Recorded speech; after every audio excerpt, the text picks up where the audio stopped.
नमस्कार. आता आपण पोचलोय मनसंतोष गडावर.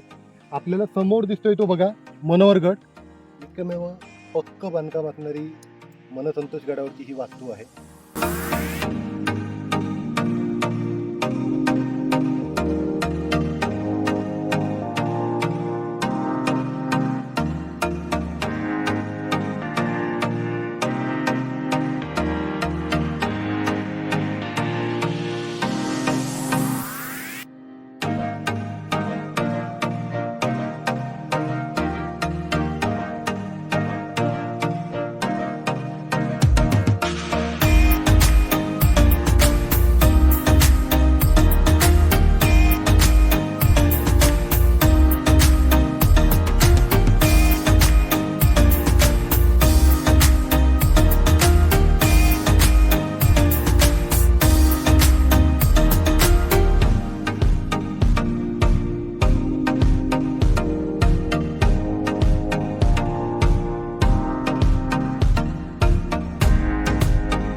नमस्कार. आता आपण पोचलोय मनसंतोष गडावर.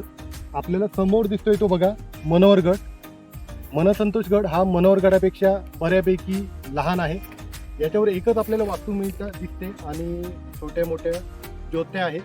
पूर्वी याचा वापर जेव्हा इंग्रजांच्या विरुद्ध जेव्हा दारुगोळा बनवायचे त्यासाठी या गडाचा वापर केला गेलाय. इथे चढणं जरासं अवघड आहे. तुमच्याकडे प्रशिक्षित गिर्यारोहक असला तर तुम्ही चढण्याचा इथे प्रयत्न करा.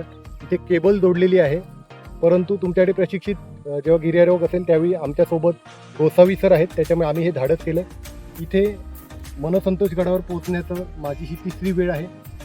कोणीही मला विचारलं तुमचा अविस्मरणीय प्रसंग कोणता, तर मी दरवेळी सांगायचो की मनसंतोष गडावर मी चढल्यानंतर जो मला आनंद मिळाला तो माझ्यासाठी अविस्मरणीय आहे. पण बघा आपल्याला मधल्या दरीतून आपल्याला मनोहरगड दिसतोय. मनोहरगड असा पक्षासारखा पसरलेला आहे.